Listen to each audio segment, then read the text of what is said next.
Now it's time to get started with our first panel session. If the panel members will please make their way up to the stage. And this is the way we'll do it each time. The panel members will come in.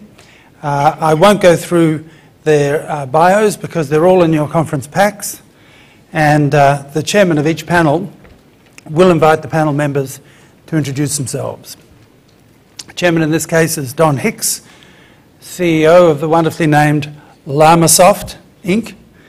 And I think he might explain what the derivation of this name is. And the subject of the panel is, of course, design thinking in enterprise supply chains.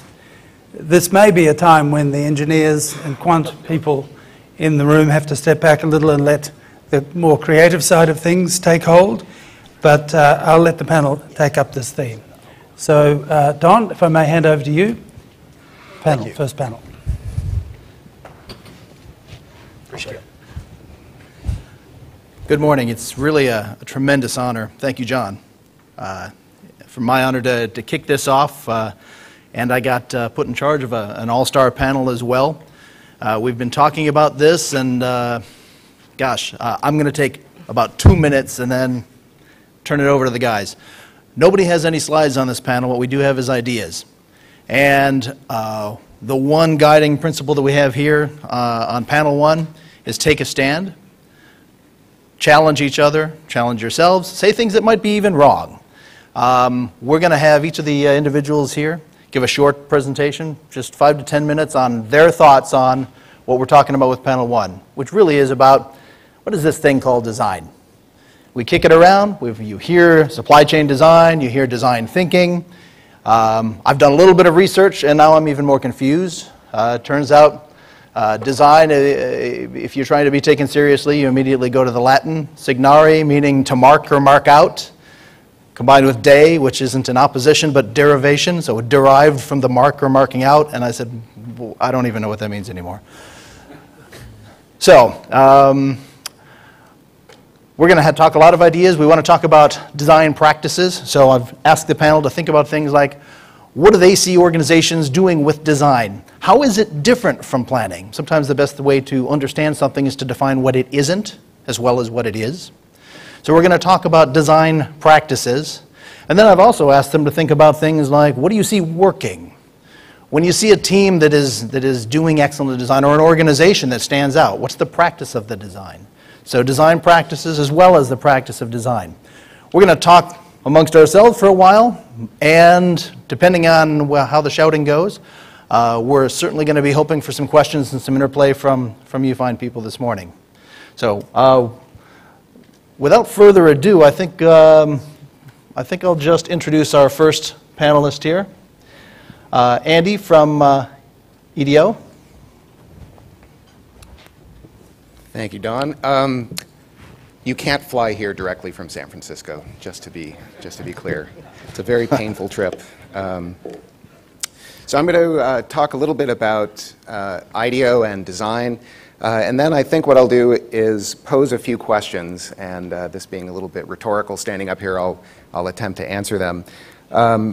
So, speaking about design, I work at a design consultancy. IDEO is about 600 people, and we have 10 offices. We're scattered around the world, but our headquarters is in California, in the Bay Area. And we have the usual disciplines that you would expect of a design firm. We do a lot of product design, so naturally we have product designers and engineers and industrial designers. But really, our roots are in the understanding of human behavior. So we have a lot of people at IDEO who are very adept at understanding people, the way they act, and the surprising ways that they don't act.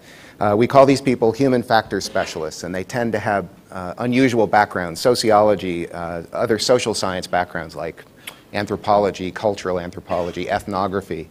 And those are really the key to understanding people and behaviors.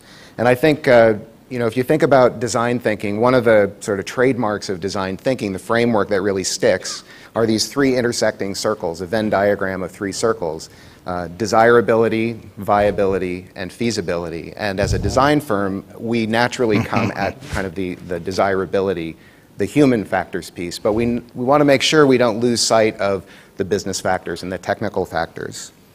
So as a design firm, you know, we design things. We design furniture and medical products, toys, financial services, all kinds of crazy things, and that's what we do. But over time, companies have come to us with more and more complex problems. And as our methodologies have evolved, as design thinking itself has evolved, we've been tackling some of these. You know, how do you get governments closer to their constituents? How do you make them more responsive? It's not really a traditional design problem, but if you go to the Ministry of Manpower here in Singapore, you can see the redesign of the work pass system, which was done by IDEO and the ministry over the last couple of years. So some really kind of weird, broad problems that we've been tackling. So design thinking itself is, in a sense, is an outgrowth of some of the work that we've been doing at IDEO and other people have been doing, other companies. But really there's a weird symbiosis that happens between Stanford University at the D School, which is sort of the hub for all things design thinking, and at IDEO. And it's really no coincidence that the founder of IDEO also founded the D School at Stanford 10 years ago, David Kelly, who's a good friend. And many of us at IDEO, including myself in the Bay Area, we teach at Stanford and we teach at the D School. So there's a very close relationship that we have. So as a designer, I straddle two worlds. I like to think of myself as a designer, so I work on insulin injectors and cheese graters and toys and waste bins and all sorts of crazy stuff. And I do user research, I sketch, I prototype, I build. These are all the hallmarks of design thinking. On the other hand, my background is in mechanical engineering by training, but for the last 10 years, I've led the manufacturing group at IDEO. And as wearing that hat, I spend a lot of time thinking about manufacturability, making sure the things that we make can actually get to market. But more and more, as companies are really struggling with innovation, they're realizing that they don't have the infrastructure to deliver these things that we're creating for them. So I also spend a lot of time working and setting up their own supply chains. So if I were to sort of give half of you designer hats out there and say that you are responsible for design and innovation and creating innovative products and services, and then the others, I'll give supply chain and manufacturing hats.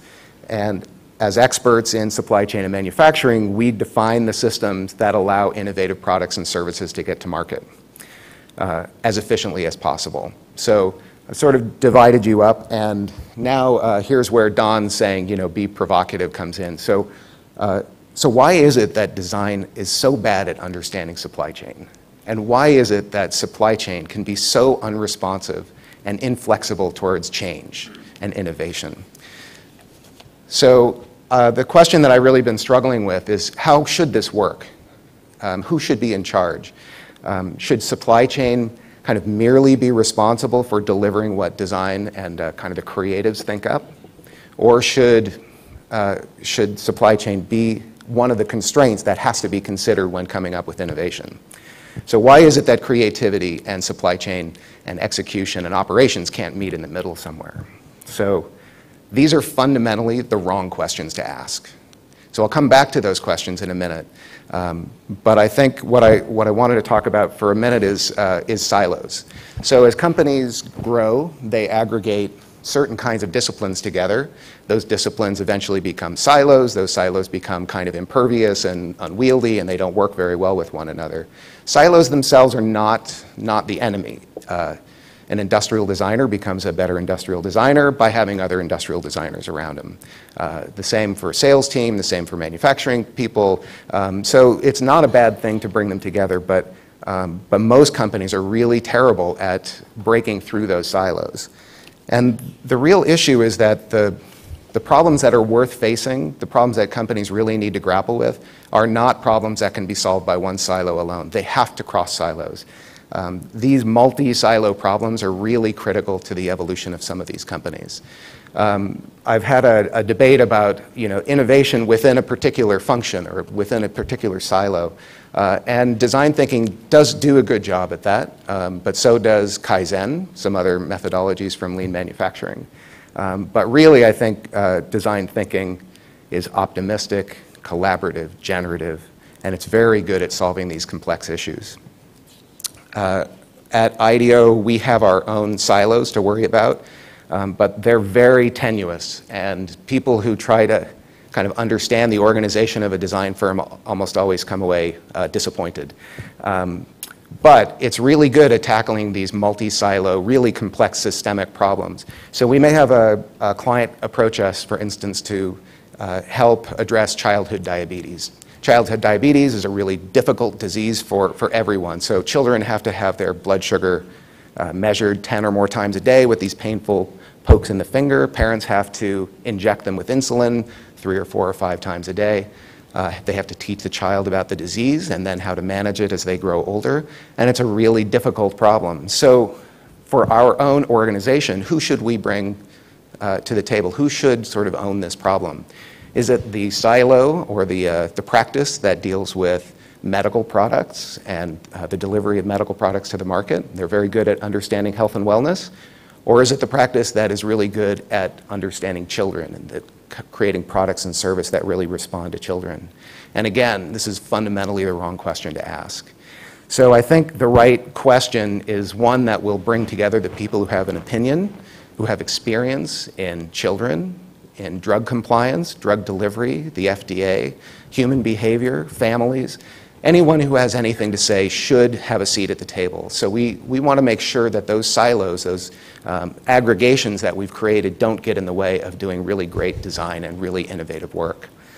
So back to the questions I posed earlier about who should be in charge, whether design or supply chain should be in charge. So perhaps what we can do is think of some questions where design thinking might help us create some answers that will give us some action.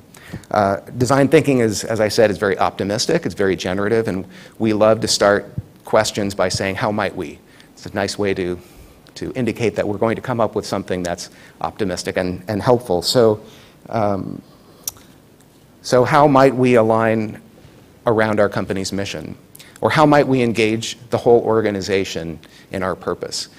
This sort of presupposes that you know what your purpose is. And for most people within a silo, your purpose is that silo. So really have to step back and understand at a much higher level, what is your purpose? And since this is, after all, a supply chain conference, maybe the right question is, how might we grow the top line with the bottom line? Or how might we grow the bottom line with the top line? How might we make the whole company design or supply chain focused? So there are a bunch of questions that keep coming up. And I think as the day progresses, as the conference progresses, we'll be discussing some of the companies that embody the answers to these. They're very tricky, they're very thorny, and I look forward to sort of rolling up my sleeves and talking about them with you all. So thank you very much. One thing. Okay, so I'm going to I'm have not you here free. for one more sentence, which is, give us a quick, clean, clear definition of design thinking. Just take a second. Yeah, just think about it for a minute. I'd say that framework that I mentioned, desirability, viability, and feasibility, is actually a pretty good placeholder for the kind of collaboration that has to happen across companies. So design thinking, I think, is a useful construct to allow people who don't normally work together to actually come together and solve meaningful problems. Got it. Very good. Thank you. Does that work? We're going to come back to that. I'm sure we will. Thanks, Andy. I'd like to introduce our next panelist, Professor Kees Dorst, the Associate Dean for Research and Professor of Design, University of Technology in Sydney.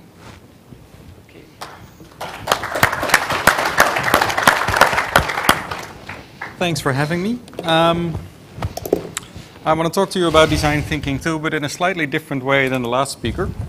We'll see whether we agree about anything whatsoever, actually. So what's happening? What's up with design thinking? Well, basically what's up is that companies, governments around the world have been struck by a new kind of problem. Problems that are open, complex, dynamic, and networked. And it seems that their existing structures don't deal with those very well. I mean, open problems don't have a clear boundary. Well, we actually like to isolate a problem or define a problem. If you can't do that, you're in trouble. Complex problems have lots of elements, and those elements have lots of interrelationships, and there's also interrelationships between those interrelationships. Well, traditionally, companies, of course, everybody's good with simple problems. Companies are also very good with complicated problems, which is you've got lots of elements and relationships, but you can actually still cut them up, these problems, in smaller ones that you can simplify and deal with, and then build together towards a bigger solution. With real complexity, you can't. Problems nowadays are dynamic. That's the problem, because we used to sort of say, okay, freeze the world. Wait a minute, Jonas, I'll think about this for a couple of months or maybe a couple of years, and I'll come back with a solution for you. Doesn't work anymore. And problems now are also networked. I mean, we've networked ourselves, which is absolutely great, except when you have to switch off your mobile phones. We've completely networked ourselves, but we've also networked our problems, which means that you can't solve one thing in isolation anymore, and also you can't own a problem anymore. You can't say, okay, this is our problem, and we are going to solve it now, and we are going to be quite aggressive to other people that want to actually have input into that problem-solving process as stakeholders. So you can't do that anymore. And this has been going on, this is not new, it's been going on for a long time. And what companies and governments realized about, say, maybe 15 years ago is that, well, hey, maybe there's this profession called design that's been dealing with open, complex, dynamic, and networked problems all the time. Maybe there are some practices within design that could be helpful. And projects like the ones done at IDEO and other places have come up where designers suddenly find themselves not in design projects, but, I mean, I've been in a project like, say, redeveloping the whole east of Holland, where I lived, for a different kind of agriculture. You think, whoa, and you actually realize that you can contribute something. So that's absolutely great. And then about, say, 8 years ago, Bruce Nussbaum wrote a paper in Business Week on design thinking, and suddenly it was all the buzz in the business world, which for me was great because I've been studying the ways designers work and think and practice for a long time. I thought, okay, finally there's some recognition, finally there's some uptake now on a larger scale, so that's all good. Thank you, Bruce, for doing our publicity. Until I then saw what business schools actually picked up. And that was a very, very superficial way of looking at design. And you think, okay, so apparently being a designer, which I'd learned to sort of appreciate and love as sort of a very deep and interesting kind of discipline. No, being a designer is sitting in a room and using lots of Post-its.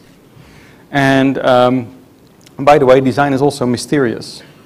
And I think, well, we've actually done research into design for about 50 years now. We sort of know how it works, so it shouldn't be mysterious. And myself, I've done sort of about 20 years of research into the way expert designers work, the big designers. And they're not about brainstorming. They're not about sitting in a room using lots of Post-its and shooting ideas randomly in different directions. They are very deliberate, very analytical thinkers. And if you talk to them, and if you study what they're doing, about 80% of the time is dealing with problems. They all say creating solutions is not an issue. We can all do that. And you can do that very naively or very well, but creating solutions is really not the issue. What we think is our strength, what we see as our strength, is that we create new approaches to the problems that are faced. And there's this beautiful Einstein quote that I sometimes use that says, well, at one point he said, a problem can never be solved in the context in which it arose, which is a very clever thing to say and also a very stupid thing to say. Because if you could solve something in the context in which it arose, you'd probably never call it a problem anyway. So it's completely circular. But there is this idea that, okay, you need a new context, you need new approaches to problems at some point in time. And that's what I sort of started studying, going deeper into, okay, what are the practices of those designers that say they do this? How does that work? What kind of patterns can I find? And that sort of solidified slowly into a 9-step process where, do I have time? Okay. Where you sort of, first what you do is you go into the archaeology of the problem. So what's happened before? Who's the problem owner? What has the problem owner tried to do to solve this? Then you look for the central paradox. What makes this really hard? Because something keeps us from solving this. What actually keeps us from solving this? And then to my big surprise, those expert designers then completely put that to the side and say, okay, we've understood the paradox now. The solution is not going to be in there. So that's definitely where we can't look and where we shouldn't be looking. Then they go look broader at a field of stakeholders, and then they broaden out the problem arena immensely to just about anybody who could be interested in the problem or its solution. And what you do when you do that is you actually get a much wider field to look at, and from that central themes start emerging, and those themes about what is important in that wider field become the basis for a new framing of your solution. So you first artificially create a much broader context, and then you start limiting it again to a new approach to the problem. And then they look into, okay, if I would take this approach to the problem, this frame, what would it lead to? They look at, okay, if I would want to implement this, what actually has to transform in the different organizations that I work with? And they connect it back, they integrate it back into the learning of the company. And it's a very deliberate process. If you want to do it quickly, it takes about 2 hours to do it. And it's fairly amazing that at the end of the 2 hours, you're really in a different place than you were at the beginning. So it does work on that level. We've experimented with it and done about 74 projects in an experimental design center that I have, and I think we've got it nailed down fairly well. So what I want you to take away from this is, okay, design is always known for its solutions, and it always looks great, and designers look a bit funny, and they probably smell a bit funny, and whatever. But there's things that they do that should be taken very seriously. But it's not often what a lot of the design thinking literature tends to say. Because I think a lot of the business schools and the way they're treating design thinking, they just miss the mark completely, unfortunately, which is one of my big frustrations of the moment. I think, well, this is actually a big name. It's very popular, design thinking. It should be solving things. And they're looking at the wrong part of it. They're not looking at the part where I think the real value is. And the interesting thing about this 9-step process is that, okay, it's a practice altogether. And in there's elements that you can do as a process, because you have a problem, you need to solve it, so it becomes a little project. But there's also elements in there that you can do continuously as an organization. And what you then see is that as an organization, you actually understand your broader context in a very active way, very deeply, all the time, which means that you can become much more proactive. If little things happen, you actually know what they mean within that broader context and how they can shift the field. And I think that's really important, because companies, organizations tend to be very reactive and very unsure of themselves. And this is a way of actually understanding the world in a deeper sense, so that you can actually be proactive. What I also notice is that when you do that, you can create networks of companies that actually understand each other on that deeper level too, which means that a network doesn't become something that is quite superficial and it works for a while, but when the project's gone, all the relationships are gone, because you really have nothing to say to each other. There's nothing that actually binds you, but that you can actually create a deeper layer to the network to make them much more stable and at the same time much more flexible, because you've actually been doing the thinking together. And I think that's the basis for good collaboration, which is what I wanted to say. Very good. Hang on. I'm an equal opportunity harasser. Very interesting, very different take on things. You've studied the processes and the practices of expert designers. Yeah. It's very hard for any one person to do something well. Can a team actually do design? What you often see, teams have to do design because the world is so complex that you need the different minds of different people. You can't pretend that it can all be in one head. So you do need a team. You do need a team that's actually connected into the outside world in different ways, to bringing in all those different thought patterns into design. What you often see, so one of the things that really struck me was that interviewing, the top architects, Norman Foster, Santiago Calatrava, or top designers, they do something differently, because what they don't do is interfere in their projects in their own architectural offices or design firms. It's the kind of situation where if the big man says something, everybody stops thinking and the whole project just goes awry, more or less. But what they do is they create an environment in which those type of projects can take place. And they actually create an environment in which certain frames can be explored, created, developed up further. And that's why design offices always look so funky with projects on the wall and whatever. It's not about the projects. It's about the ways of thinking that they want to reapply and hone. And for that kind of inspiration, you need a broader environment. And in a sense, what they're doing is not management, as in sort of what you learn at an MBA. It is really about the content of design, but it's masterminding the projects in a sense and creating an environment in which those particular projects with those qualities will happen. Interesting. Well, so in other words, for a company to be able to pull this in and have it, have teams exhibit these excellent design processes, you would need an executive who doesn't meddle with it.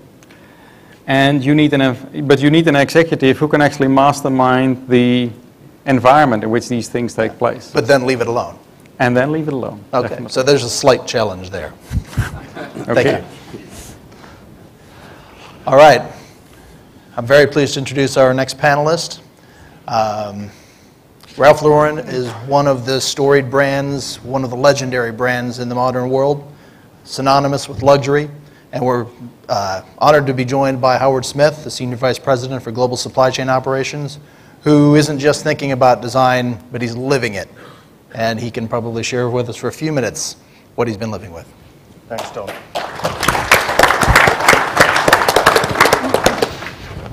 Good morning. Is the mic working? Good morning, Howard. Good grief, thanks. Everyone can hear me okay? All right. So I'll start by saying a few words about Ralph Lauren, the company, and then talk a little bit about what I do for them, and then perhaps go through some discussions around supply chain design specifically. So we're recognized as a global leader in the design, sourcing, marketing, and distribution of luxury lifestyle merchandise across principally 4 categories: apparel, accessories, home, and perfumery. And it's a very interesting business. It's a mosaic of different brands. They're all built around one core heritage spirit, but they are fundamentally different. Club Monaco is a very different brand from Chaps, which is a very different brand from Polo, which is a very different brand from Purple Label, and so on and so forth. It's a growth mode, publicly listed company. We're on the NYSE, and you can Google us and have a look at the clear track record of success, both in terms of top line and bottom line growth. And in particular, you can see very quickly that that growth has come from a good deal of diversification and incremental complexity along the way. And the emphasis of our growth strategies is pretty clearly in 3 areas. And I think you'll pick up a common theme.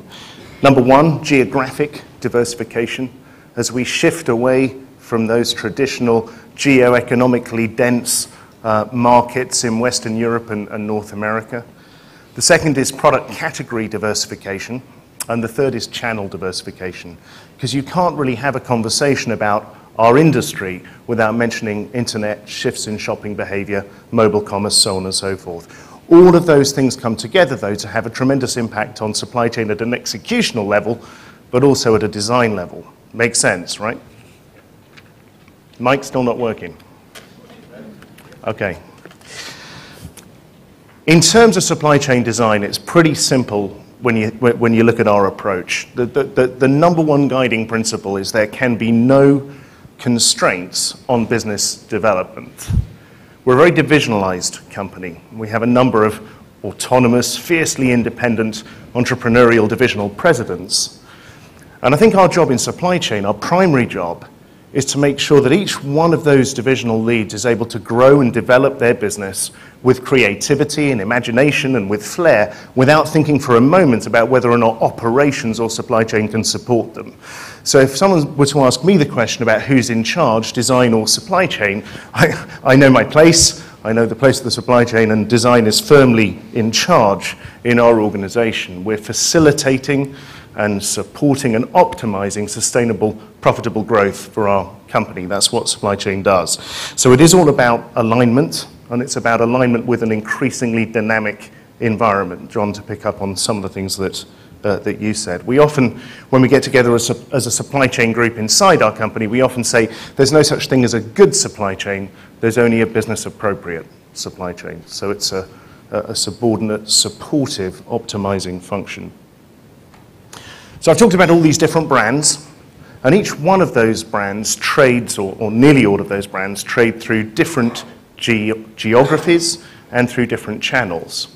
So when we're solutioning for supply chain, we see these brand, channel, geography combinations. I'll illustrate that just for a moment, just to be clear about it. If you take a shirt like the one I'm wearing, which is our Polo brand, that exact same product could be sold through our joint venture business in Russia to our Tretyakhovsky Passage flagship store. It could be sold through our internet, ralphlauren.com site in France or the UK. It could be sold through a department store partner like Takashimaya in Tokyo or Harrods in the UK. It could be sold in one of our flagship retail stores in California or New York. Same product, but every single one of those routes to market has a unique set of supply chain requirements. And so we have to be able to customize, or we're going to fail against our objective to support that profitable growth, to optimize that profitable growth. Makes sense?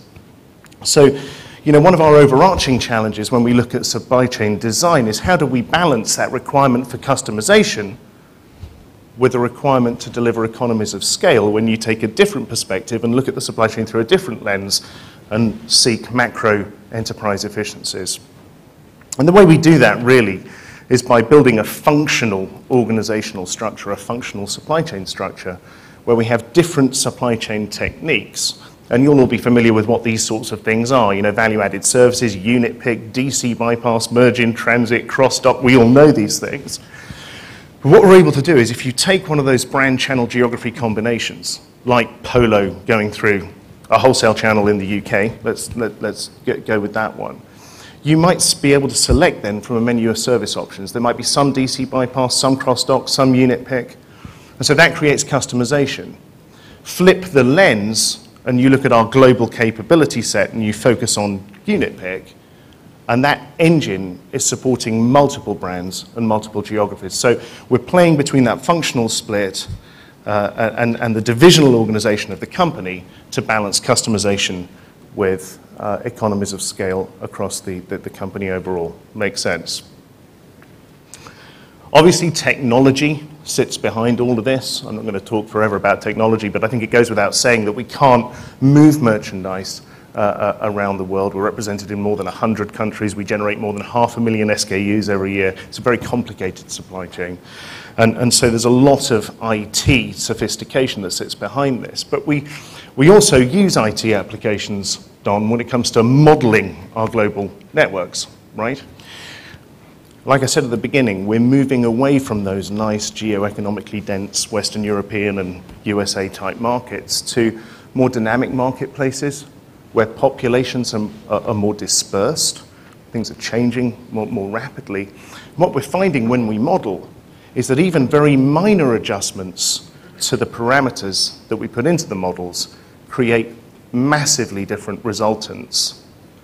So it becomes very, very challenging. Imagine us sitting at a casino table and we've got a bunch of flexibility chips and we've got a bunch of efficiency chips. We're playing far more as time goes by with the flexibility chips than we are with the efficiency chips.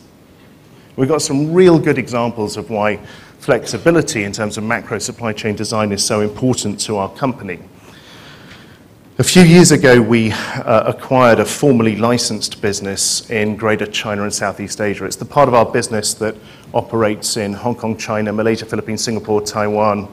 Sorry if I've missed a country out of that group. We built the business for a number of years post-acquisition. And 12 months ago, the company took a decision to close 95 points of distribution in the region. After having reviewed what was happening in the market, we launched a major brand repositioning effort, decided to close 95 stores. We've nearly completed that closure program. And we're going to start again with 60 new store openings, which we just recently announced.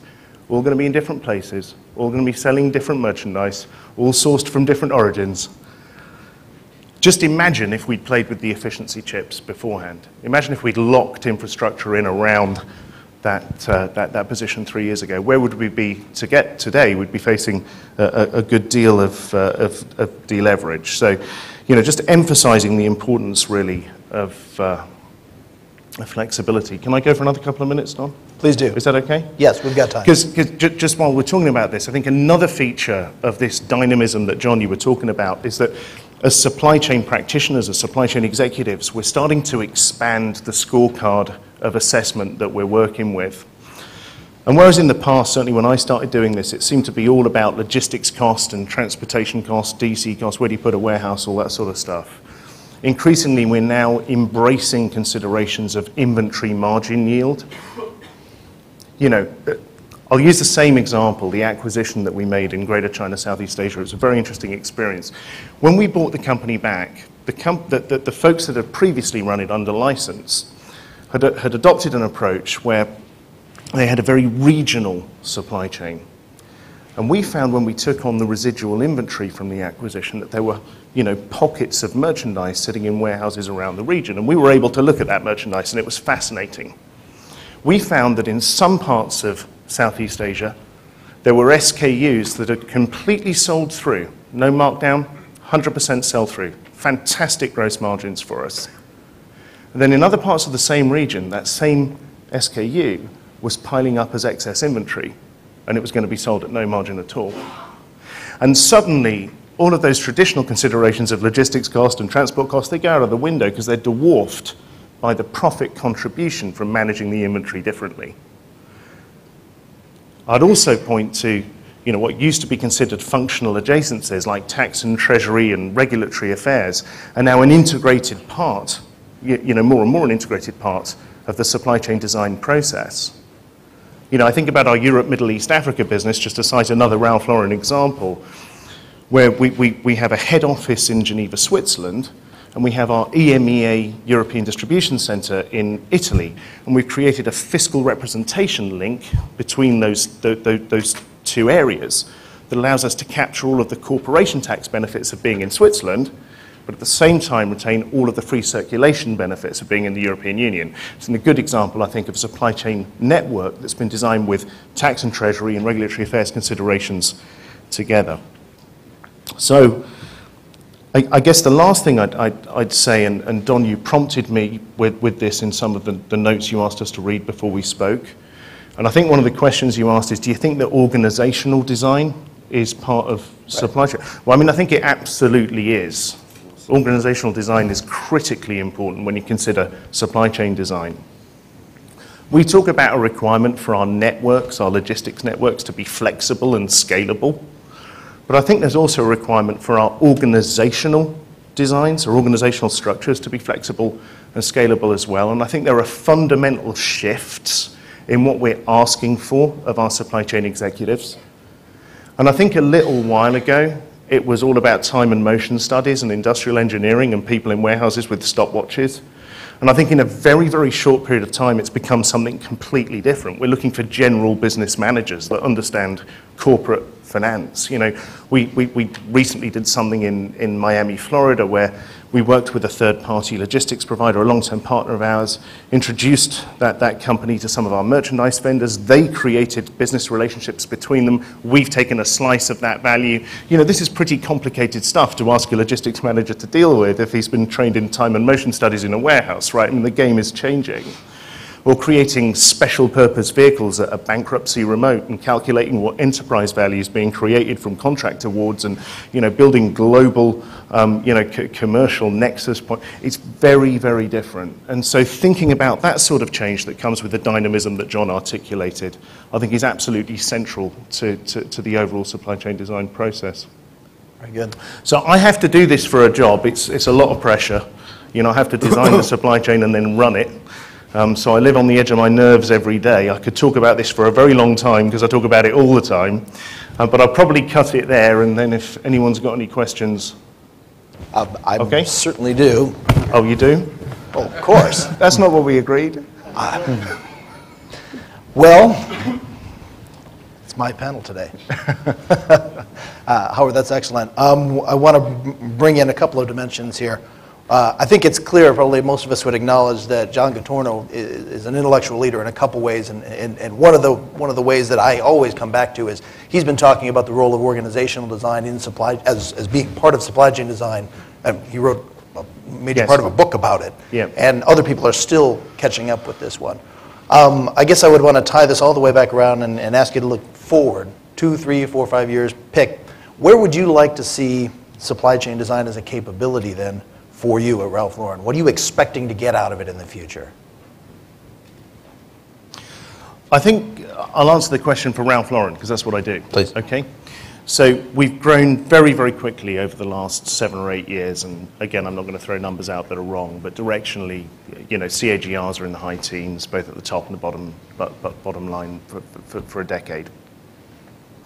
And that's come really from some organic growth and some new business development and some new brand launches, but heavily from acquisition, both product license acquisition and formerly geographically licensed territory acquisition. That makes sense. So it's been a sequence of M&A actions. I sometimes think I spend more time with bankers and lawyers than I do with supply chain people and with the business I'm trying to support. So it's been a sequence of implementations around the world, a sequence of supply chain network startups around the world. And each one's been good. We've supported the business well, there's not been interruption, and each one has delivered profit and compressed cost, and everyone's very happy. But now we look at all of these elements that we've built around the world, and I heard someone use the word symbiosis earlier.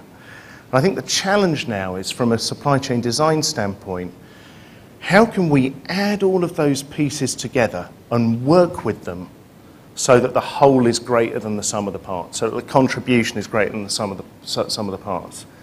And when you think about organizational design, it means we do need people that are culturally aware, that are traveled, that have worked in all the regions of the world, that have an awareness of global operational capability. It can move fluently through, as I say, different cultures and different geographies with a combination of operational and general business management understanding. Does that answer your question, Don? Indeed. Okay. Thank you very much. All right, thanks. I'll make one further comment just to highlight this, because we'll probably come back to it. And that is, when you hear this theme about organizational design, folks thought about it, Howard's talked about it, but there's actually 2 different related problems that I want to separate on out. One of them is the fact that when you're designing supply chain, you're making a specific selection about a configuration or how the business ought to look in the future. Part of what we're saying is, and part of where we're getting at is, the organization isn't just an afterthought, it's a core part of that. That's certainly part of what John talks about, and what Howard's getting at is that organizational capability. It is the supply chain in many ways. There's a separate issue, which our first couple of guys were getting at, which was, how do I get an organization to do design? Which might then be considering organizational design issues. Both of those sides are interesting. How do we design a supply chain that incorporates organizational aspects? And then how do I get a team to actually do that and think about that? And they are kind of different issues. You got to do the second in order to get to the first. I'd like to introduce our last panelist here before we go into our free-for-all. Edward Sweeney, Director General of Institute Transport and Logistics, Dublin Institute of Technology. Ed?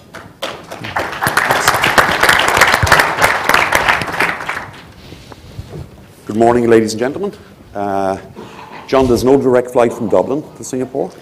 But thanks for inviting me here. I was very privileged to have spent a number of years living and working in Malaysia and Singapore in the mid-90s, and it was fascinating because I think we began to realize at that time that if the sort of 19th century had been the British century and the 20th century had been the US century, that the 21st century was going to be the Asian century. So to be exposed to some of those cultural issues during the 90s was very, very interesting.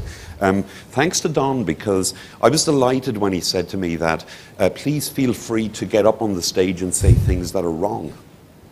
Because my students and my collaborators tell me that I'm actually quite good at that. And so please excuse me in advance if I say something which you might feel is wrong. That's an important point, I think, because one of the starting points for me in all of this is really about using the word perspectives, because there really are very few rights and very few wrongs in all of this.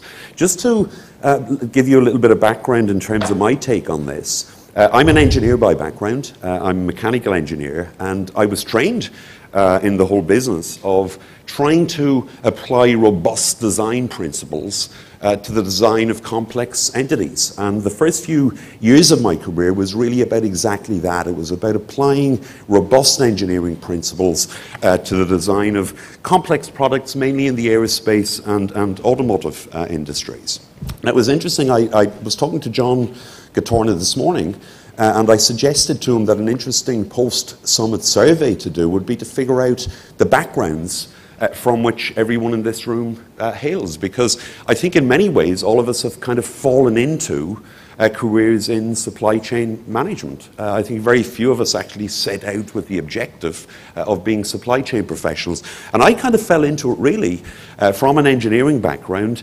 In the old days, in the 80s, when I started my career, we of course went through the process of product design and product development and product introduction in a very, very sequential fashion. And we were the guys sitting in the drawing rooms. We were designing products which were technologically superb. We were using all of the latest technology to make sure that what we were doing was robust. And as I've said before, really what we were doing was we were applying the training and education that we had, which was about trying to apply robust engineering design principles to the design of complex products. But we were doing it in a vacuum. I'd never heard of this word supply chain. And most of my engineering design colleagues had never come across this concept. And the classic approach, of course, was one of us as designers and engineers designing a product, passing it on to our manufacturing colleagues who would try to massage the design. And when I worked in the aerospace industry, it was fantastic, because any of you who work in this industry will have come across this notion of concessions. The manufacturing engineers look at the design and think, oh, we can't make that. It comes back to us, and we make what's euphemistically known as concessions. So we know the product is still going to work. It's not going to fall out of the sky, but as designers, we're not as happy as we were with the original design. Then, of course, we get purchasing people involved and suppliers involved, a very traditionally sort of sequential process. So my take on this was there must be a better way of doing this. And of course, we began to talk about design for manufacture. That sort of morphed into concurrent or simultaneous engineering. We have now what I like to think of as design and development, product design and product development for total supply chain management. And that was really how I fell into the whole field of supply chain thinking. Now, when I began to work directly in the supply chain arena rather than in the product design and engineering arena, one thing really struck me. And the one thing that really struck me was the rigor and the precision and the clarity, which were features of our approach to designing complex products, were almost completely absent in the supply chain arena. And as an engineering background person, I found this very unusual. Now, I'll come back to that perhaps in a few minutes. Let's think about the environment we're operating in. We have globalization. That has added complexity to what we're doing. We've seen a process of vertical disintegration, which means that our supply chain architectures, I guess, are much more virtual now than they used to be. That adds a degree of complexity. We're operating, aren't we, most of us, I think all of us, in ever more sophisticated and ever more complex marketplaces, where customers are more discerning. From a supply chain perspective, what we know is that customers are looking for more and more in terms of quality and in terms of service, for less and less in terms of the price that the customer is willing to pay. And certainly the recession that we've seen over the last number of years has sharpened our focus on the need to use supply chains to genuinely create value from a customer perspective. So we're operating in a complex environment. Supply chains as entities are complex. And my fundamental point of departure is that if we are going to develop supply chain architectures that genuinely work, we have to be applying our principles of robust engineering design in this environment. Now, I'm afraid that there is some bad news here. There's a couple of bits of bad news.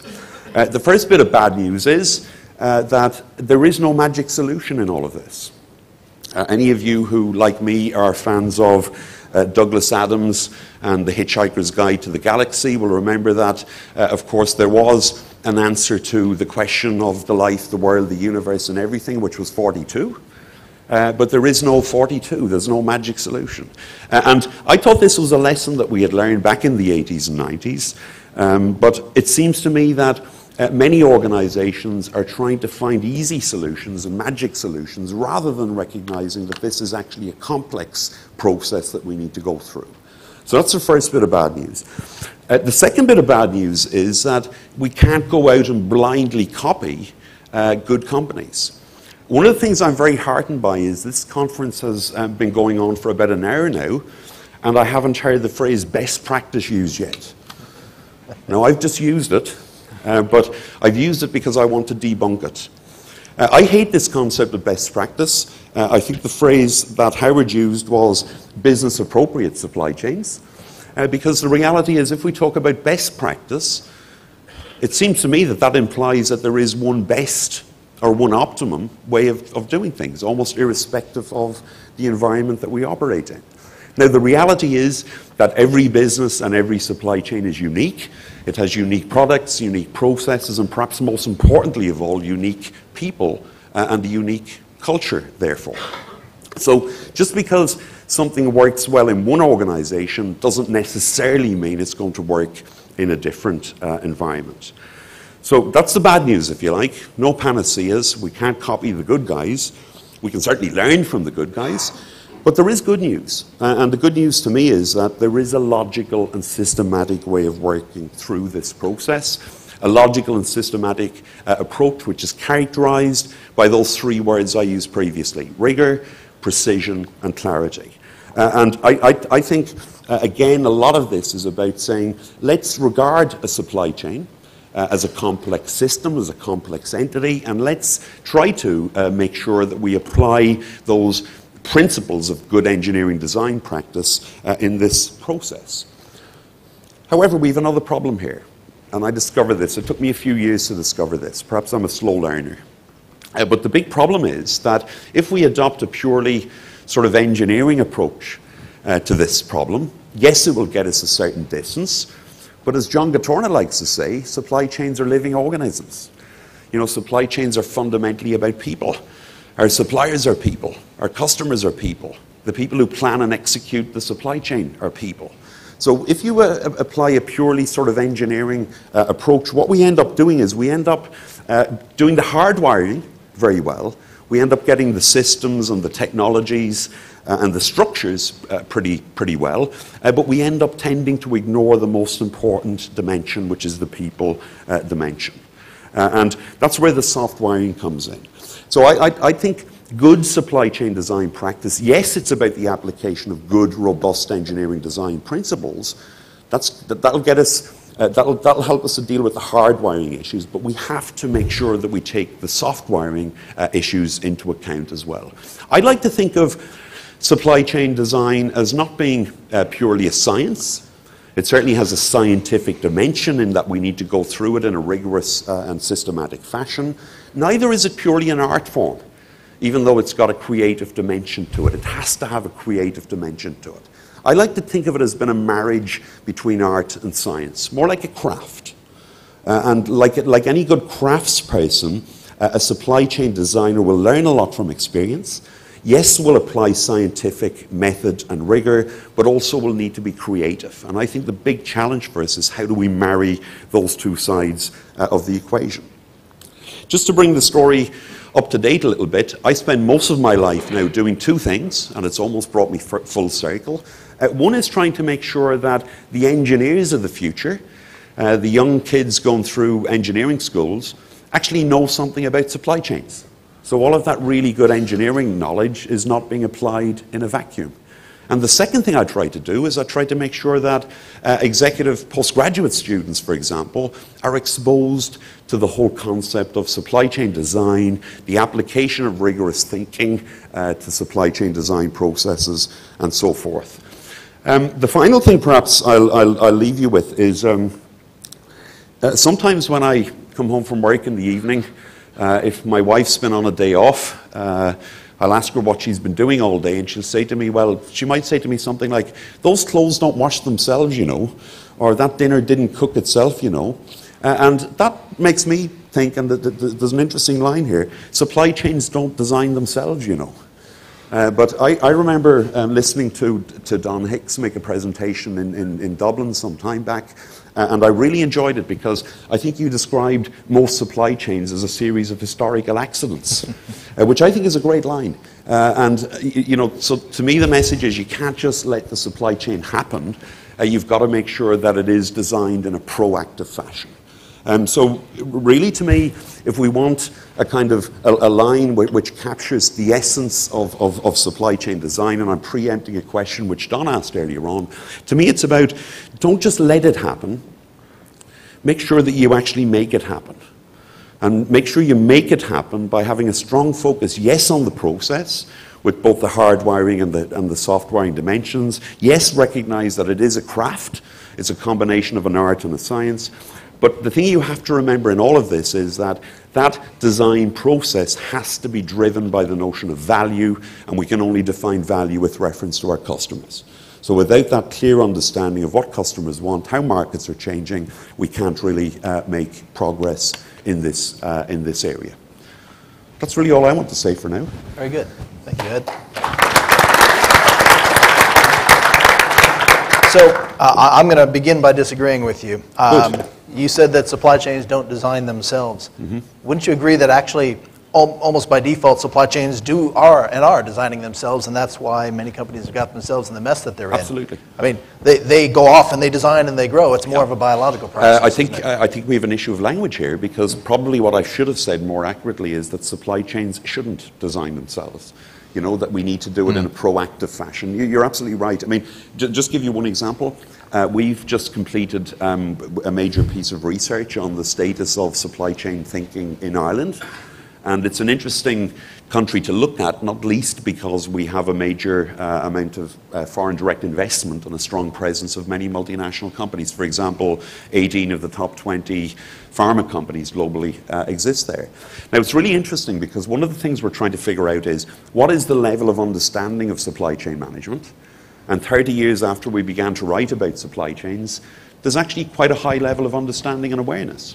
However, when we move on to the next stage and ask the question, what is the actual level of adoption of some of these fundamental principles around alignment and integration, we find the level of adoption is relatively low. So you've got that mismatch between understanding and implementation. And I think a lot of that is due to the fact that we let things happen rather than proactively trying to make them happen. Indeed. Well, that's one of the issues with design that may be even more frustrating for us is it worse to not know what better looks like, or is it worse to know what better looks like and be unable to get there because of all the people and the process issues? Absolutely. So so make sure that everybody relaxes, has a drink, has a massage if you're in this business, because it's going to get more frustrating. You're going to be able to see what the future looks like, and that'll make it even more frustrating that you can't get there. Well, one quick last question. Sure. Wouldn't you characterize intellectual rigor, a robust approach, an engineering approach as a best practice? As you know, as I said, I don't really like the notion of best practice. I think, yes, my experience suggests that if I look at supply chains that I might characterize as working well, they tend to have been designed in a proactive way with that rigor that you've talked about. Indeed. So whether that constitutes best practice or not, or whether we want to use that label, that's a different story. Well, it's unfortunate because you had such a clean definition of what is a great practice. Well, let's just agree to call that a better practice. Okay. I like the idea of an appropriate practice. An appropriate practice. Yeah. Very good. Excellent. Thank you, Ed. Thanks.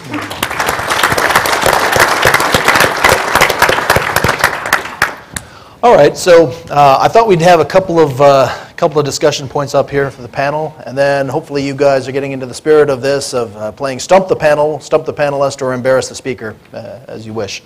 This is a blood sport, feel free. So get those pens ready. A couple of quick questions. I'm shocked, amazed, and interested that in all this time we haven't actually been talking about technology very much. It's kind of interesting, isn't it? Is technology just not very important to design? Well, my view is very straightforward. I think, and it goes back to the point I made about looking for magic solutions. Here's a scenario I've seen happening lots of times. We have a supply chain architecture, and I use the word architecture loosely because it hasn't actually been architected. It hasn't actually been designed, but it's happened over time. And to me, the biggest single problem I see in my study of supply chain architectures is excessive complexity. So what do we often do? What have we often done in the past? We've stuck a complex piece of technology on top of an already overly complex supply chain. So what do we get? We get complexity squared. So we actually accentuate the problem rather than solving the problem.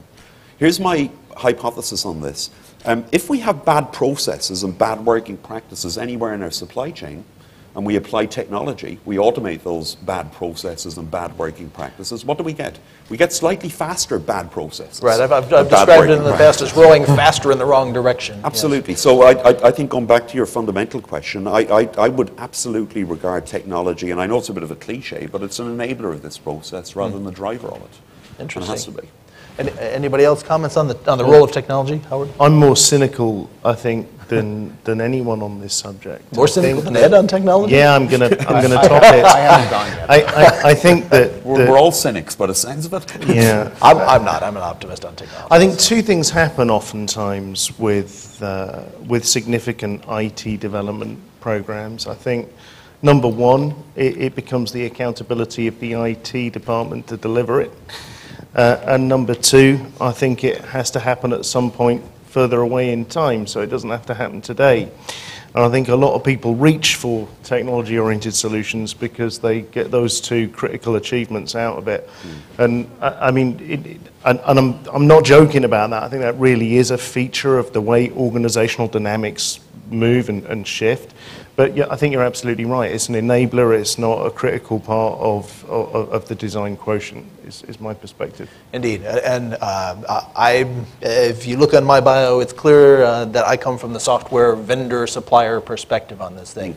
I'll tell you one thing that gets my goat and gets me going. That is when companies promise to come in and solve your problem as opposed to help you solve your problem. There's a huge issue of responsibility, isn't it? Absolutely. And one of those, you have to have that hard discussion where you say, I'm not going to run your business. You're still going to run your business. I'm going to help you there. But that doesn't sell very much software, as it turns out. It's a harder pitch to make, isn't it? What other, Andy, do you have some comments on the role of technology in design in general, design and supply chain? Yeah, well, I think it's really easy to apply complex solutions to some very simple problems. I think, my tools of the trade are these, and felt pens, right? This is how design runs these days. This is how a lot of businesses operate. There are a lot of paperless solutions that capture images on whiteboard and they transmit them wirelessly, and there's all this crazy stuff, and everything we've tried fails compared to these. And I think the same is true with systems, technology. All of this infrastructure needs to support that mission, that the purpose that you're trying to perpetuate. So if you're selling clothing or furniture or technology products, you need an appropriate solution. But as you said, those things tend to hide because they're so complex behind an IT group or behind some other group, and they get further and further from applications. So, I'm a big believer in simplicity, and these work really well. Can I disagree? Because you're asking us to be provocative. I'm a great believer in simplicity, absolutely. We live in a complex world. As I said in my brief address, markets are complex and sophisticated. Technology there's a lot of complexity out there. And I'm a great believer in replacing excessive complexity with simplicity if we can. I'm also a great believer in that process itself being characterized by simplicity. However, my experience is that I like the posted approach, but I think on its own it won't give a sufficient rigor, going back to some of my comments, to actually make it happen, because there's a hell of a lot of information out there. Sorry, I'm wrong, as I told you I often am. There's a hell of a lot of data out there. And one of the things we're really poor at, in my experience, is actually taking that massive data and turning it into something that's more useful. No, I don't think you can do that with Post-its alone. I think you need something a bit more sophisticated. So now it's my turn to disagree. I actually think we're agreeing. No, I can't have that. So I think there's Stop that right now. There's a scalability. I think there's to understand a problem. Most problems, I mean, solving complex problems actually they start with simplicity. And I think I am not going to ship 500,000 SKUs next year using these, and I'm not going to do it using Excel. But as a conceptual model about the flows of things, right? There's a growth in complexity in order for it to be appropriate. The power of prototyping your way to the appropriate level of complexity. So I think we agree. I think we agree. Yeah. Okay. Yeah. We're friends after all. Well, there's I can bring this together. The American military general Eisenhower used to talk about plans and planning, and I'll paraphrase because it applies to design. He said that when asked about going and doing detailed plans for an operation that's unbelievably complex, that's bound to fail, and that is going to go off track from the first second you started or before then, what he said was he found that plans are absolutely worthless, but the planning process is indispensable. Yeah. And perhaps what we're talking about here is what's the role, when John's very intelligently talked about design and design thinking, and those are quite different things, aren't they? That design is one thing, and perhaps you can never get to an optimal design. In fact, I would submit the concept is a kind of a holy grail. But the design thinking process is about envisioning things that aren't there. There's a very nice, clean definition that I like for design from Herbert Simon. It talks about basically it's the science of the artificial, of seeing that design is about seeing a system that isn't there and determining that, or taking you from the current conditions to the preferred conditions. So as you guys look ahead, what do you see that is going to seize the headlines? And what I mean is we can look around in the world right now and say everything is changing. What do you think is changing mostest? What are you sitting around thinking this might be the thing that displaces everything? Is it costs?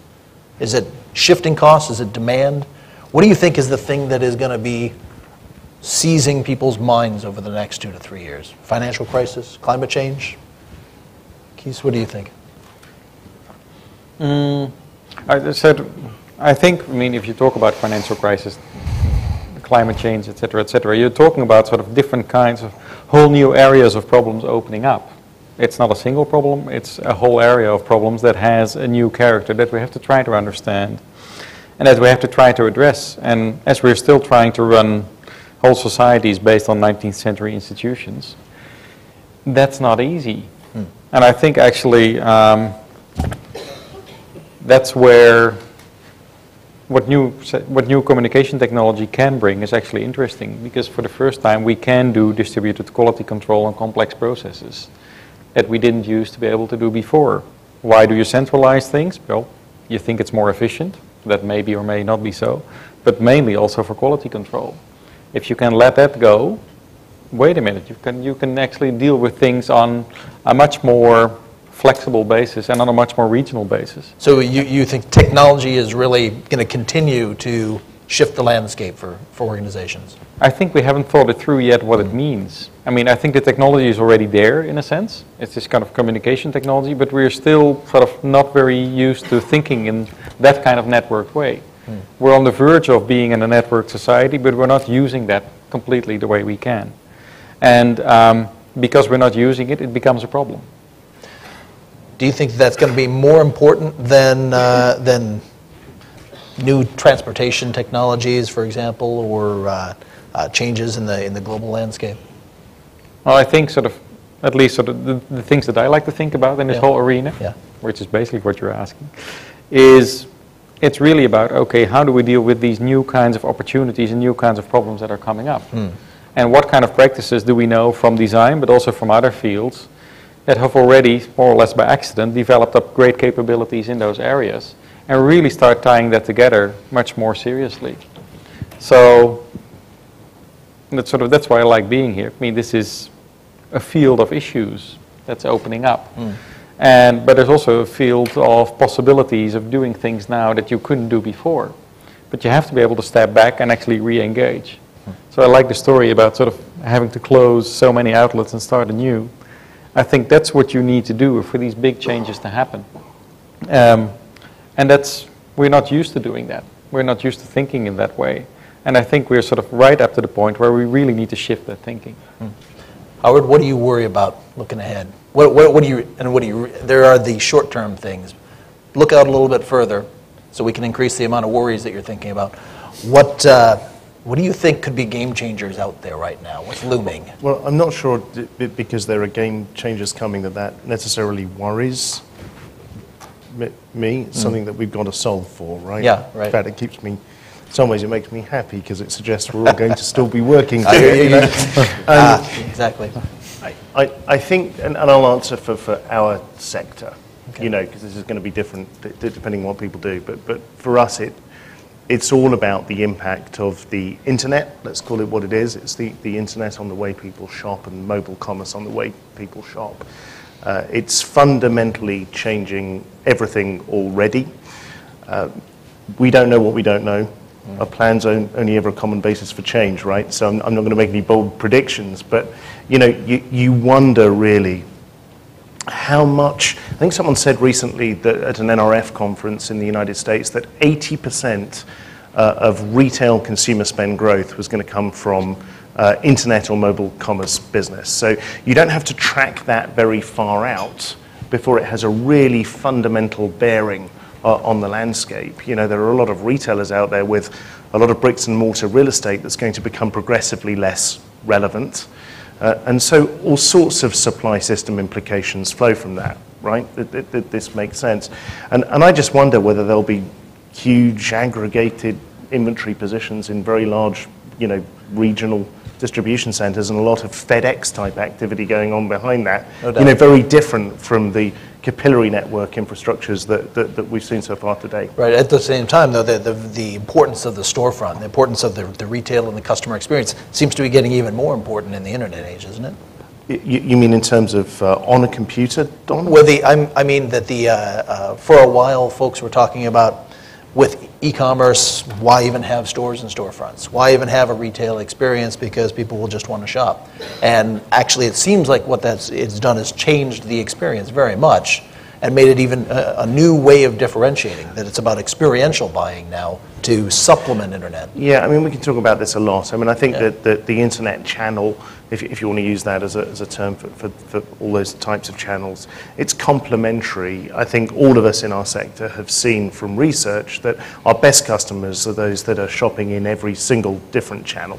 And, you know, if you invest in a luxury flagship store on Via Monte Napoleone in Milan, and you're a luxury business, then you have a lift in your internet business in the United States. So it all links together as a kind of connected ecosystem. Right. So I'm not sure it's that one area gets abandoned. It's just that you're now working with a more multidimensional landscape. Right. Well, we're moving out of supply chain into predictions of consumer behavior and how to present the brand, which is not really my my expertise area, but. Sorry, Harry, that's fascinating. I mean, I agree with both of my colleagues fundamentally here, because I don't think there is, going back to Don's original question, I don't think there is one single thing. I think the big challenge is that there's a lot of things coming at us, and they're coming at us simultaneously.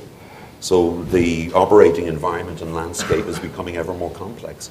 Here's the good news, I think. The good news is that supply chain design and the application of design thinking in supply chain management, and I do think they are two different things. I think it's going to have its day, because it's the only way we're going to be able to deal with this multifaceted complexity. An interesting issue here that Howard raises is we do a lot of work with companies on the design of sort of hybrid supply chains, which are really a combination of traditional physical supply chains as well as a digital space. And a big challenge is how can we sit these two things alongside each other in a way which kind of works. And the only way we can define whether something works or not is, again, fundamentally back to the concept of value and our real understanding of the customer. There's some scary stuff out there. Is there anyone here from Apple?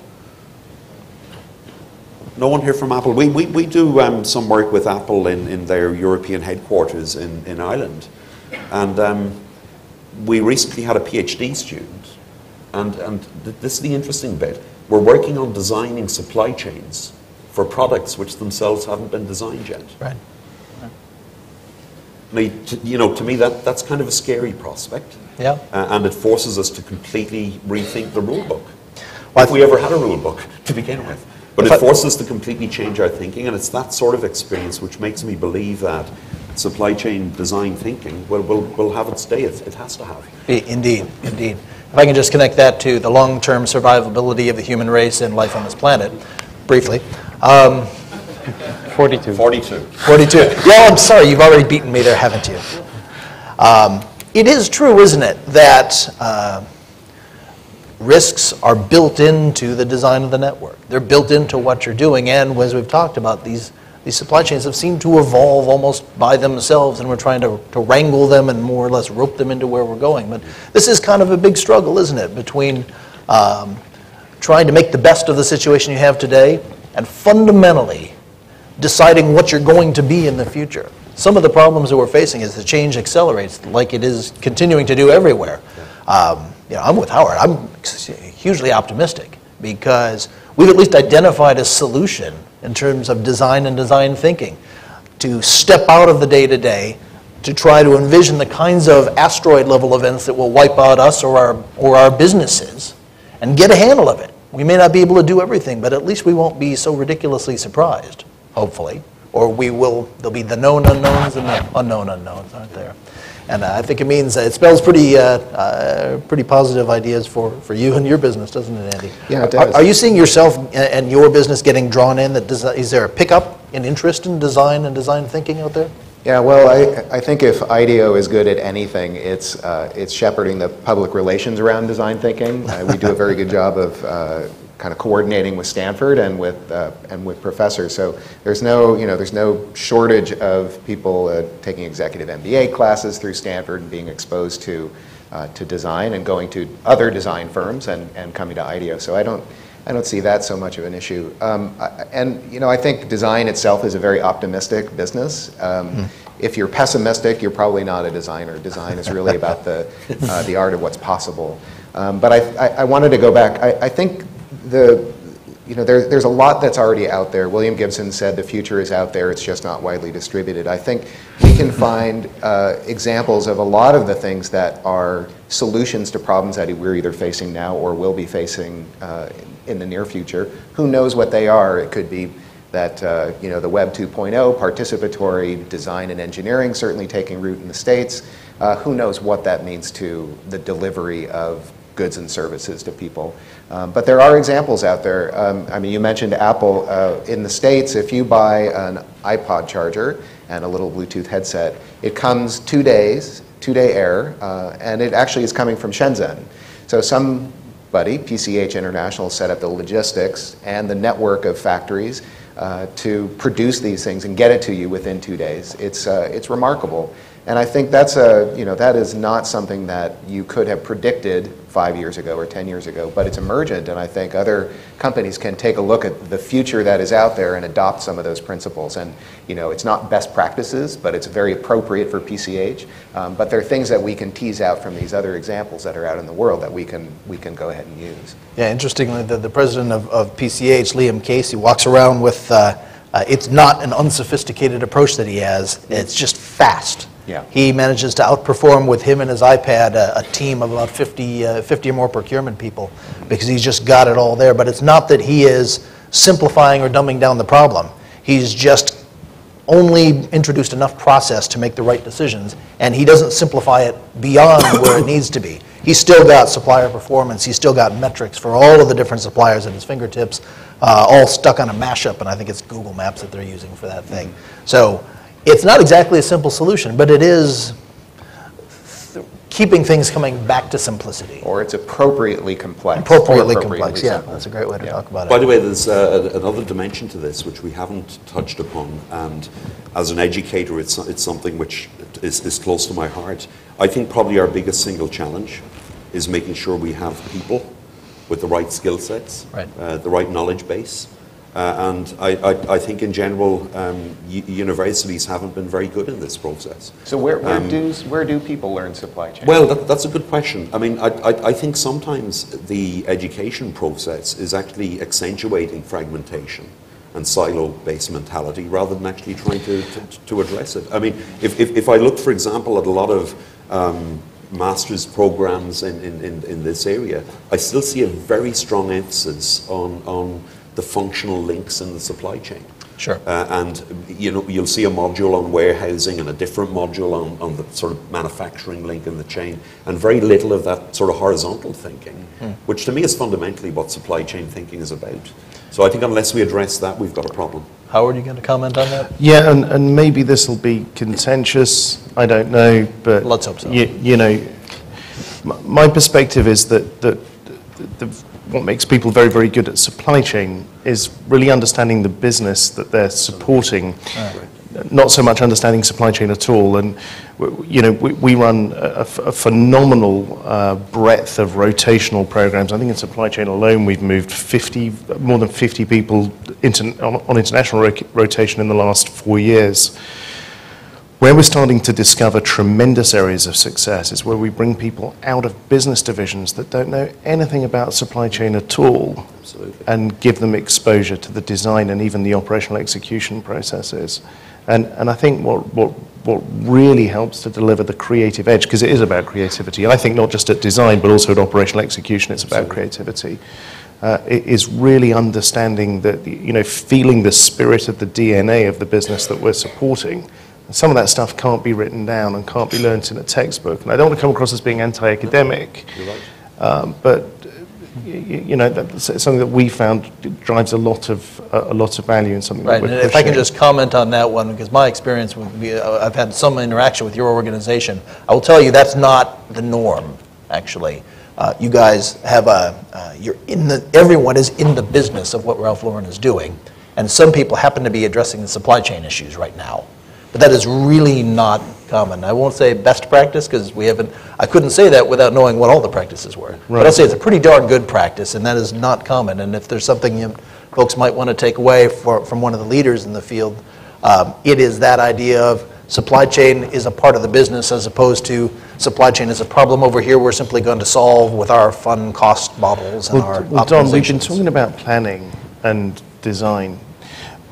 The times where I really feel that our supply chain group has truly succeeded is where a divisional president or a regional president within our business has presented an LRP, and one of my guys or one of the girls in my team has called the different direction that we end up going in, even at the time that the president was articulating emphatically the LRP. We have examples of that, where people in the supply chain organization will say, well, I don't think it's going to pan out that way, and I don't think she's right, and I don't think her division is going to run that way, and I don't think the customer is going to behave like that, so we're going to solution something a little bit different.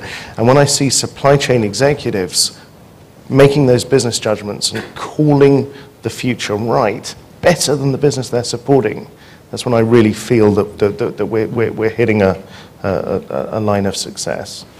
It's very interesting, although it wouldn't be the first time. Those of us who are in management are happily doomed to be upstaged by the smarter people that we hire. It's evidence of good hiring practices indeed. So a lot of what we're talking about potentially is connecting the business that you're in to supply chain, but also connecting supply chain to design thinking, because clearly that is something that is newish that is happening to supply chain. I think it's fundamentally about, and if we think about this notion of strategic supply chain thinking, which to me is fundamentally about linking the business with the supply chain, come back to your point, it's really about more than that even. It's about recognizing that, the supply chain is at the heart of any business.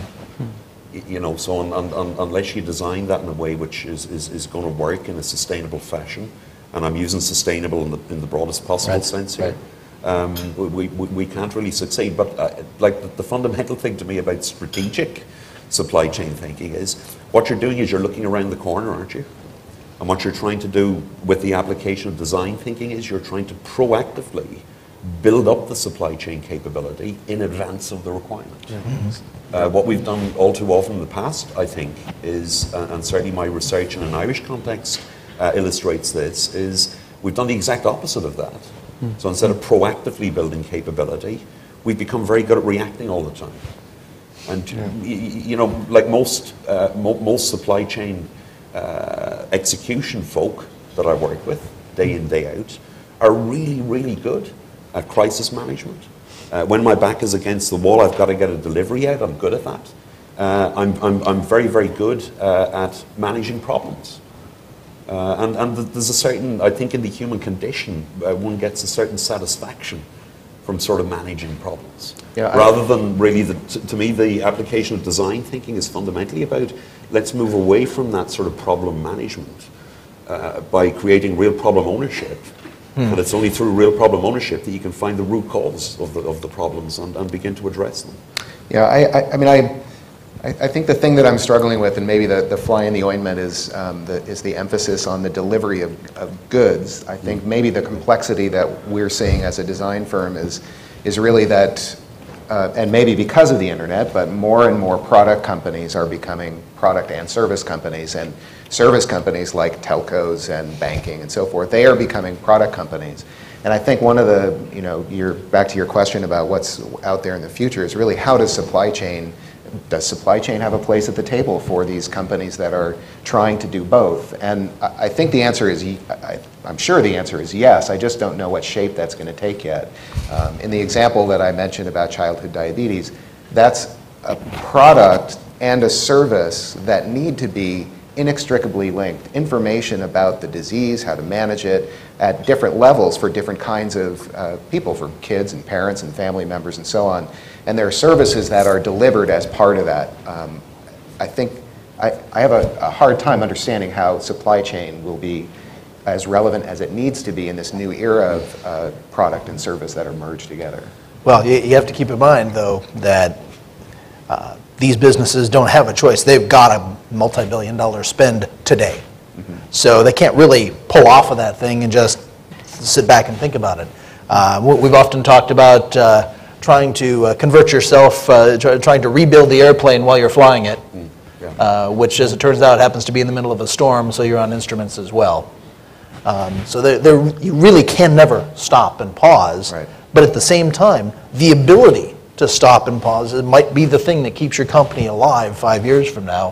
What I actually found interesting, I was at Stanford about 15 years ago, and they ran a program then which was called the Future Professors of Manufacturing, because Stanford had come together with some other technically oriented universities saying, well, actually we're not teaching manufacturing very well, are we? And students don't find it interesting, but we also don't make it very interesting for them, do we? So what can we do about that? So they came together with major companies like Cisco and whatever, got a limited group of students to actually go to these different companies, learn stuff, go to the universities, learn stuff, see what the gap is between academia and practice. Because in this case, practice is way ahead of academia. And just create this group of people that can actually set up departments in those universities that actually teach this kind of stuff. But first you have to bring together the knowledge. And I think we've got a lot of knowledge here in the room, in a sense, that can learn from each other, not just on, say, having a good beer tonight and having a good conversation. But if we organize that learning into, okay, this is actually, we're taking this seriously as a profession now on a different level, and we actually want to sort of bring all of this together now, I think we've got a good opportunity to do it. Well, I think that's quite right. And you know, one of the issues with trying to get the best talent involved with supply chain is making it fun and interesting and making it that's where the real success is. The more we bring in creativity and the ability to make major impact, the more you're going to see people getting attracted to these. And also the possibility to see different sort of companies from the inside and take learning from one to the other. That's absolutely fascinating. Indeed. Yeah. I think there's an arena, Don, that needs attention around the design of teams, the composition of teams, and maybe this is more just sort of core general business management stuff, but I think it's very relevant and germane to supply chain as we build global networks. And you know, we're finding when we're managing global teams of people that there really are fundamental philosophical differences between and experiences and skills depending on where people come from. I mean, it's for real. Right. And we're finding that when we put teams together that comprise folks with very different backgrounds and experiences, they work better. It's another kind of application of the symbiosis idea. I mean, we know that Europeans manage, we have found that Europeans manage difference very well. You know, if you're sitting in the UK, if you want to grow your business beyond a certain level, you've got to speak to a Frenchman, right? So managing difference and cultural diversity and cross-border stuff, that's there. Americans probably don't manage difference so well, but on the other hand, the scale of America means that there's tremendous skill and experience when it comes to systems, processes, running large-scale, you know, activities that you wouldn't want to begin to put a European in charge of. It would all go horribly wrong. So you know, building teams with an eye on that is important, and we've made a lot of investment in databasing our people based on some, you know, various HR assessment tools that are out there. So that when we're putting a team together, let's say we buy a business, as we have done recently in South Korea, and we're implementing a distribution network in that country, and we need somebody that does WM configuration and someone that does DC operations and a transport expert. We're putting these people together. We're now databasing their key strengths and personality characteristics so that we can get teams that actually work well together on the ground. And this is all in informational systems that we're using to build and develop our global team capabilities, and it's starting to have some really positive impact. So I think team design is an important discussion based on where this is. It's a great point, because you see very little of this out there right now. There's a lot of attention on what do we do with all this, with the big data. Let's cram it into big computational models. Yeah. And I'm a big fan of actually using computational models and throwing off the shackles and saying, let's not abstract on out. Let's model data and make real good use of the computers. But that's only going to take you so far. This issue about how do we design, how do we really look at the organization or the people part of this, and take a designer's approach to that as well. Yes. But I think, I mean, in that context, I think it's not a coincidence that the first word we see on the slide over here, to our left, is the word innovation, because you know, when we've used this word traditionally, we've tended to use it almost exclusively in the context of products, haven't we? You know, we'll talk about that's an innovative new product from Apple or whoever it is. But the whole notion of application of innovation to processes right across the supply chain, in tandem with developing more innovative products, so sort of simultaneous design and development of products and processes with a strong focus on innovation. Yeah, and I think that, like, the word's an important one, isn't it? Because you gave us your definition of design as a word earlier on. And of course, innovation with its roots in the word novus in Latin, finding new ways of doing things, to me is important, because I think in this ever-changing environment, there's often a temptation and a trap that we can fall into, which is about change for the sake of change, rather than change which is really focused on trying to find new innovation, new and better ways of doing things. Interesting. I do have the sneaking suspicion every now and then that we're all on basically a process of discovering, we're catching up more or less, and this is all an unfolding process about trying to catch up with the stuff that John already thought about and wrote down. Yeah. And so which chapter are we on? You know, so it's always a bit ahead of us, isn't it? Yeah, sometimes strikingly decades, it seems. We've got a little bit of time for questions. We're due to go for 10:45. We're going to use all that time if we can. Does anybody have any questions for the panel? Anything at all? Yes, sir.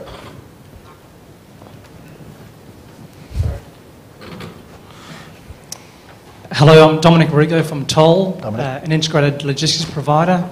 The topic on design thinking and using complex problem solving for complex issues that we have in our business, it's a fantastic topic indeed. We're quite fortunate to have won the Innovation Award across Asia Pacific, and that's only because we've been able to challenge the status quo and provide our customers with some real points of differentiation through doing exactly that. I've got a very simple question, and that's in around alignment. So I'm trying to cover the three key topics here on the screen here. And that alignment is all around how do we get better at that? There seems to be a disconnect or a communication issue with getting this design thinking and aligning that into our organisations out there. And I know, Howard, you touched on the organisational design. And the reality is we're doing some amazing innovative thinking out there and putting some great innovation into our customers' supply chains. But as we work deeper within our customers' supply chains, from the global level, the regional levels, into the local country levels even, I just seem to find that there is a more and more organisational disalignment in terms of how we start to get the design thinking into practical reality on the ground itself. So is that your question? Yeah, and I can clarify that is, it could be as basic as how we align our organisations into thinking about how we're even measured even. And that could be as simple as, if it's a P&L at the local level, and if they're responsible for the shuttle from the factory to the warehouse, they will try to optimise that best way they can because that is their KPI. But then the whole linking into the design is misaligned into all the good things that we're actually working with across the board. So I think what we're trying to get at, and perhaps the panelists can comment a little bit, we haven't talked much about alignment, or you could argue you've been talking nothing but alignment.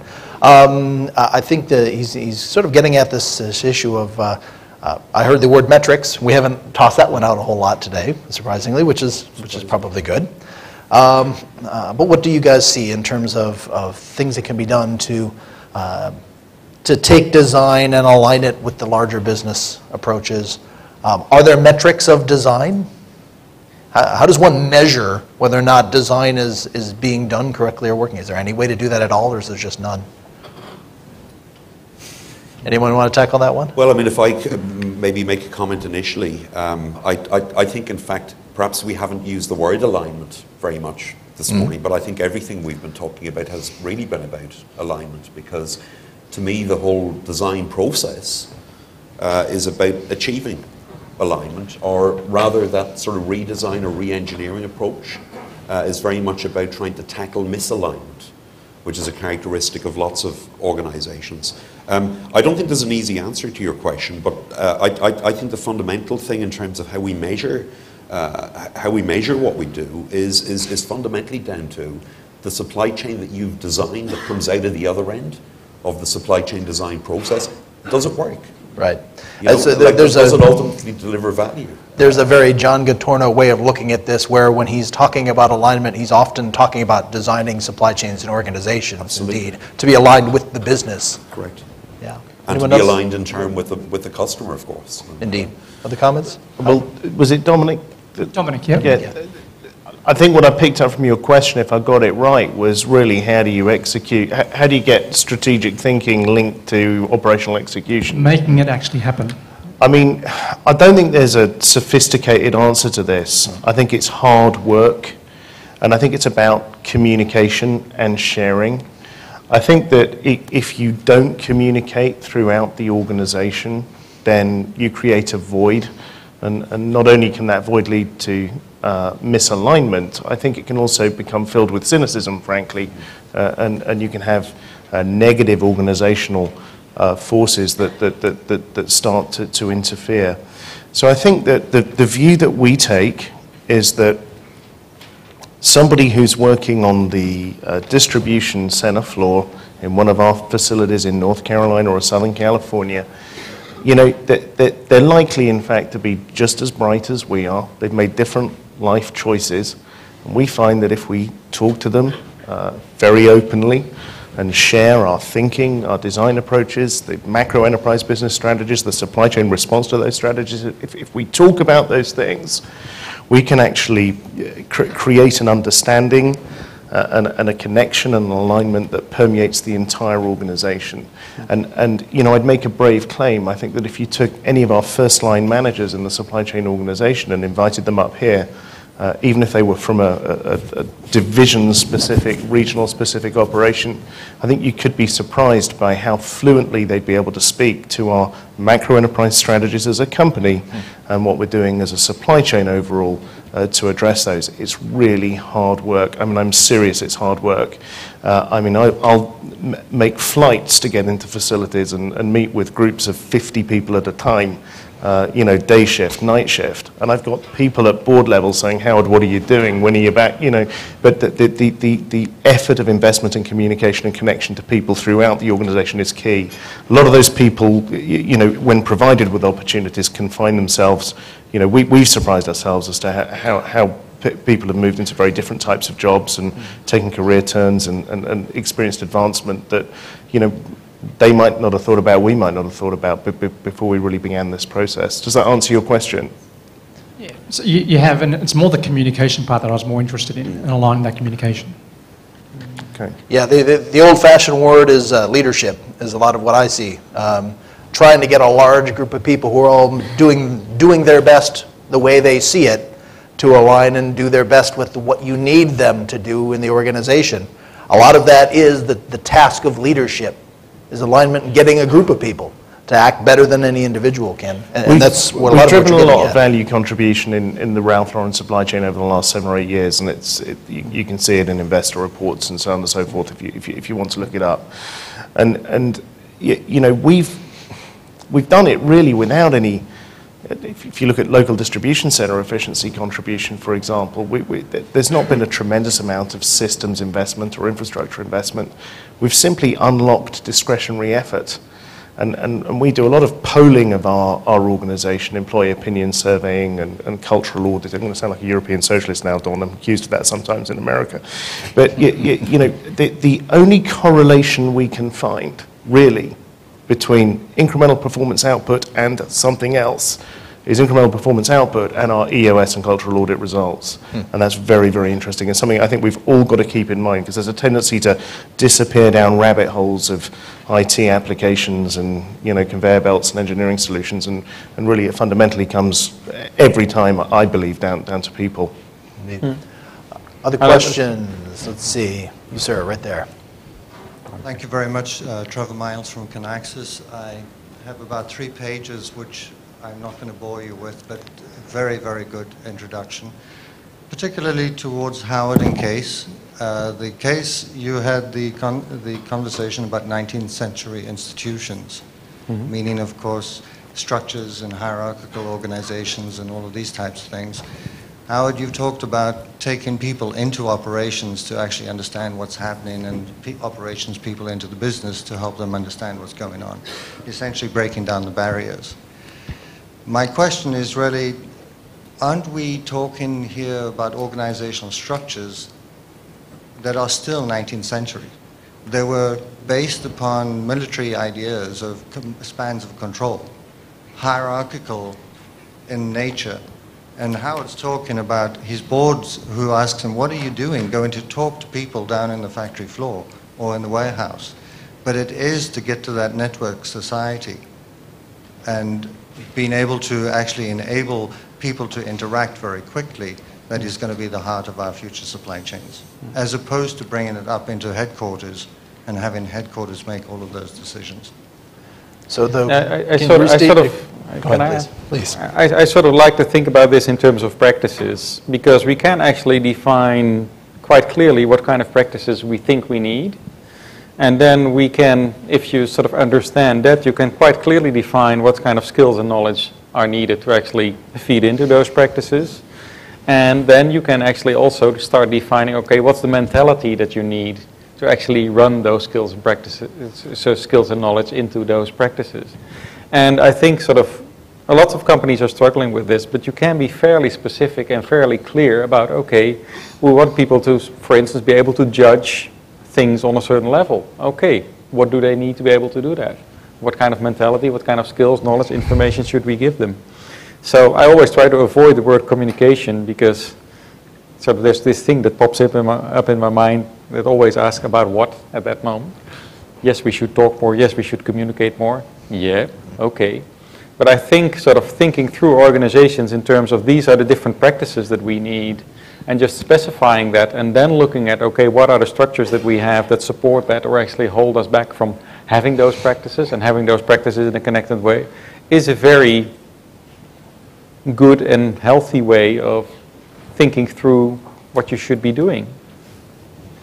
Well, there's, part of the comment there was about contrasting hierarchical, old-style kind of structures with more of a flatter or a networked approach. Now, I think we've talked about appropriate structures. Do you need to have both? Or are we all going in one or the other direction? Well, I think sort of, in a sense, if you want to deal with open, complex, dynamic, and networked problems, you have to become open, complex, dynamic, and networked yourself to a certain degree.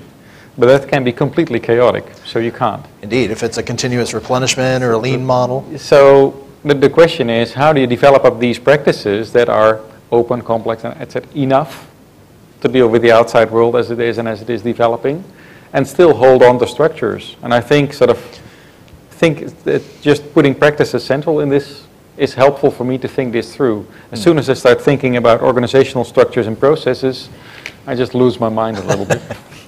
I think we're moving into a world of very matrixed organizations where, the sort of key success factor, the critical success factor in an executive is to be able to, navigate organizational ambiguity, deal with very nebulous scenarios. I think it's very, very tricky. I think at the same time, though, it's not a democracy. There is a case for leadership, and leaders have to lead. And there are operational functions that have got to be led in a traditional, in terms of a traditional line. I think one of the challenges actually comes from the juxtaposition of that traditional hierarchical operational management line that's essential for things to work, and the broader, more nebulously interconnected organization. And I think that's a new skills and experience set that executives probably in all functions are going to have to learn and develop in order to be able to succeed going forward. Yeah, I think the one thing we're not really talking much about is just how scary this is to everyone. If your life is to make sure this shipment goes to there, and that's your job, and you've been doing it for 20 years, and now we're saying networked, complex, right? All of those things make it a very challenging time in your career to suddenly change from being this kind of person or this kind of operation to another. When I had my very first job, I was at National Semiconductor, which was not doing very well for many years. But the CEO, after I think 3 or 4 years of continued sort of downward progression, had a new slogan. And his slogan was, "Do it right the first time." And we all sort of looked at each other and were like, okay, I guess that's what we're going to do now.